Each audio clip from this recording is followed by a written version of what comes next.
बिस्मिल्लाहिर्रहमानिर्रहीम। अस्सलाम वालेकुम dear student, my name is Mohammad Ishfaq Nizami. बेटा आज का जो हमारा टॉपिक है वो है हाइड्रोजन स्पेक्ट्रम। और इससे पहले आपने बहुत डिटेल में समझा था स्पेक्ट्रम को और इसकी टाइप को, जिसमें कंटिन्यूस स्पेक्ट्रम और उसमें लाइन या फिर एटॉमिक स्पेक्ट्रम आता है। तो आज हम प्योर एग्जाम्पल में हाइड्रोजन की तरफ आ रहे हैं। और आप जानते हैं कि नील बोहर का जितना भी काम है वो हाइड्रोजन पे बेस्ड है। तो उसने जो स्पेक्ट्रम फार्मूलेट किया था वो हाइड्रोजन का स्पेक्ट्रम था। और आप जानते हैं कि आप जब भी किसी एटम का स्पेक्ट्रम ड्रॉ करते हो वो स्पेक्ट्रम आपको उस एटम के स्ट्रक्चर और उसकी प्रॉपर्टी की तरफ लेके आता है। तो चले देखते हैं कि ये स्पेक्ट्रम किस तरह फार्मूलेट किया जाता है, इसको किस तरह बनाया जाता है। ये क्या बेसिकली बेटा डिस्चार्ज ट्यूब है। इस डिस्चार्ज ट्यूब में हमने लो प्रेशर पर हाइड्रोजन गैस ले रखी है। और जब लो प्रेशर पर हम हाई वोल्टेज अप्लाई करते हैं तो उसके नतीजे में इलेक्ट्रिक डिस्चार्ज होता है। गैस से क्या होता है बेटा?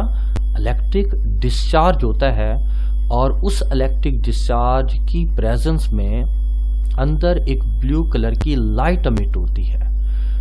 जब उस ब्लू कलर की लाइट को, रेडिएशन को हम स्पेक्ट्रोमीटर में से पास करते हैं तो उसके नतीजे में हमें एक स्पेक्ट्रम हासिल होता है।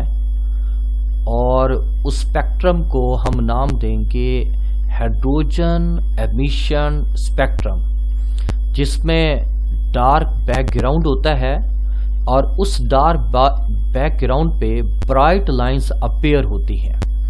और हर ब्राइट लाइन एक मखसूस वेवलेंथ का फोटोन होता है। और ये जो बनने वाली लाइंस होती हैं ये एक दूसरे से सेपरेट होती हैं, अलग होती हैं। इन शार्प लाइंस को नाम दिया जाता है स्पेक्ट्रल लाइंस, जो इस हाइड्रोजन स्पेक्ट्रम के अंदर मौजूद होती है। जब इन तमाम स्पेक्ट्रल लाइंस की वेवलेंथ को हम मेजर करते हैं तो हमें इन तमाम स्पेक्ट्रल लाइंस की वेवलेंथ 3 रीजन के अंदर मिलती हैं। उसमें अल्ट्रावायलेट रीजन, उसमें विजिबल रीजन और उसमें क्या आता है इंफ्रारेड रीजन। हालांकि हमारे पास सैंपल सेम होता है हाइड्रोजन एटम का, लेकिन जो स्पेक्ट्रम हमें हासिल होता है उसमें हमें वेवलेंथ के 3 रीजन मिल रहे होते हैं। इन स्पेक्ट्रल लाइंस को क्लासीफाई कर दिया जाता है इनटू 5 ग्रुप। और इन ग्रुप के जो नाम हैं वो साइंटिस्ट बेस नेम है। जिन साइंटिस्ट ने इन सीरीज के ऊपर इन रीजन को डिस्कवर किया था या इन रीजन के ऊपर जो काम किया था उन साइंटिस्ट के नाम पर इनको रखा गया है।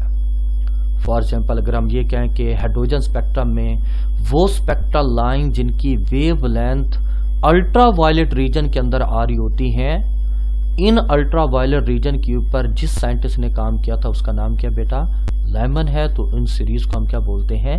लेमन सीरीज बोलते हैं। और इसी तरह पाल्मर, पासन, ब्रैकेट और फुंड सीरीज है। अब देखते हैं जी, ये जब आप ये वर्क करते हो तो उसके नतीजे में ऐसा क्या होता है जिसकी वजह से आपको जो स्पेक्ट्रल लाइंस मिल रही होती हैं वो इन रीजन के अंदर बन रही होती हैं। तो इसमें ये बताया जा रहा है ओरिजिन ऑफ हाइड्रोजन स्पेक्ट्रम, ये हाइड्रोजन का स्पेक्ट्रम किस तरह बन रहा होता है। जब आपने डिस्चार्ज ट्यूब के अंदर लो प्रेशर पर गैस ली थी, हाइड्रोजन गैस, और आपने हाई वोल्टेज अप्लाई किया तो अकॉर्डिंग टू नील बोहर जो इलेक्ट्रॉन्स होते हैं जो हाइड्रोजन एटम के अंदर पड़े होते हैं सर्कुलर ऑर्बिट में मूव कर रहे होते हैं। जैसे आपने इलेक्ट्रिक डिस्चार्ज पास किया तो उसके नतीजे में जो इलेक्ट्रॉन्स होंगे वो एक्साइट करेंगे, वो जंप करेंगे, लो एनर्जी ऑर्बिट से किस में जाएंगे बेटा? हाई एनर्जी ऑर्बिट के अंदर जाएंगे।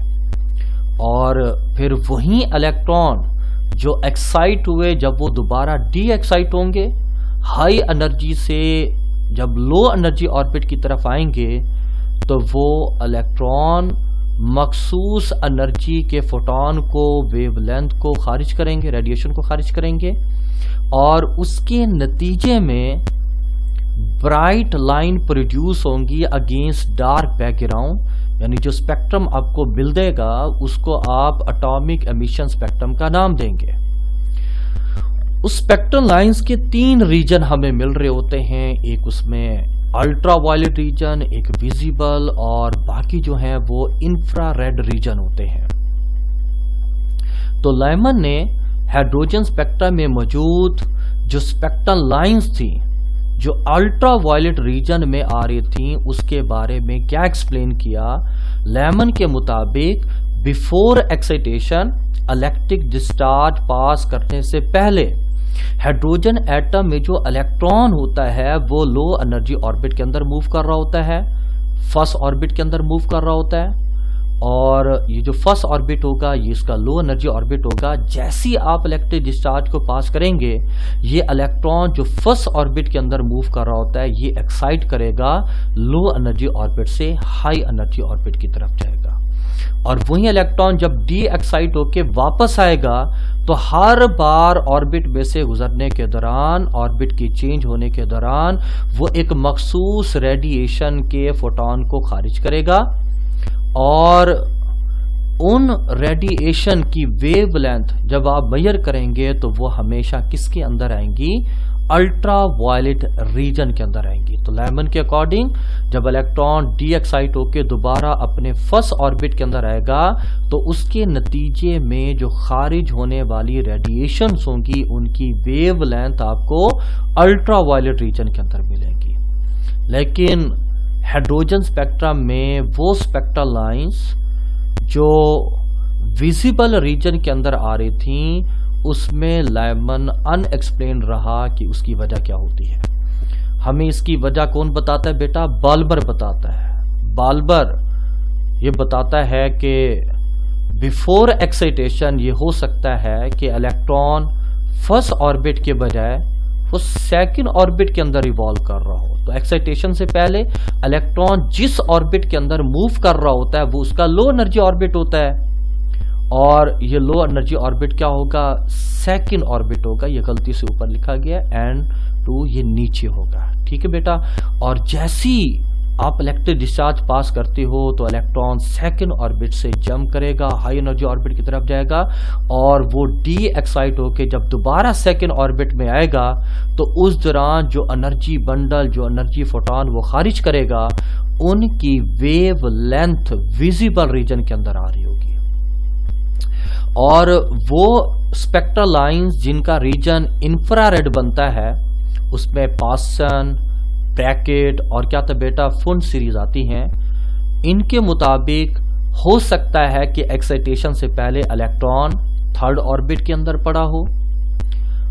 अगर वो थर्ड ऑर्बिट के अंदर होगा तो वो एक्साइट होके हाई एनर्जी स्टेट की तरफ जाएगा, और जब वो वापस आएगा डी एक्साइट होके तो उसका लो एनर्जी ऑर्बिट जो कि थर्ड होता है, तो जब वो इलेक्ट्रॉन थर्ड ऑर्बिट में आएगा तो इसके नतीजे में जो एनर्जी बंडल वो खारिज करेगा उन रेडिएशन की जो वेवलेंथ होगी वो इंफ्रारेड बनेगी। तो ओवरऑल इन तमाम रीजन में हमने देखा कि पॉसिबिलिटी होती है कि इलेक्ट्रॉन एक्साइट होने से पहले जिस ऑर्बिट के अंदर रिवॉल्व कर रहा होता है वो उसका लो एनर्जी ऑर्बिट होता है। लाइमन के मुताबिक लो एनर्जी ऑर्बिट क्या होगा, फर्स्ट होगा। बाल्बर के मुताबिक लो एनर्जी ऑर्बिट क्या होगा, सेकंड होगा। पासन के मुताबिक लो एनर्जी ऑर्बिट क्या होगा, थर्ड होगा। ब्रैकेट के मुताबिक लो एनर्जी ऑर्बिट फोर्थ होगा। फुंड के मुताबिक लो एनर्जी ऑर्बिट फिफ्थ होगा। और जब इलेक्ट्रॉन लो एनर्जी से हाई एनर्जी ऑर्बिट में जाता है और दोबारा डी एक्साइट होकर वापस आता है तो वो अपने उसी ही ऑर्बिट के अंदर आएगा जहां से वो एक्साइट हो रहा होता है। तो लाइमन में N1 लो एनर्जी ऑर्बिट ये हमेशा 1 रहेगा, लेकिन जो हाई एनर्जी ऑर्बिट होगा वो सेकंड भी हो सकता है, third, fourth and so on. हमारा जो अगला टॉपिक होगा उसमें हम क्या करेंगे, लाइमन सीरीज में जो अल्ट्रा वायलेट रीजन होता है उसमें मौजूद वेवलेंथ की जो मखसूस वेवलेंथ की रेडिएशन होंगी, हम उनकी एनर्जी को कैलकुलेट करेंगे, हम उनकी फ्रीक्वेंसी को कैलकुलेट करेंगे और हम उनके वेव नंबर को कैलकुलेट करेंगे। और उसके लिए बाल्मर ने क्या किया था, एक मैथमेटिकल इक्वेशन डिराइव की थी और उस इक्वेशन की मदद से हम तमाम रीजन की एनर्जी को, फ्रीक्वेंसी को और वेव लेंथ को, वेव नंबर को आसानी से फाइंड आउट कर सकते हैं। तो ये हमारा अगला टॉपिक होगा। इंशाल्लाह अगले टॉपिक के साथ हाजिर होंगे। अल्लाह हाफिज।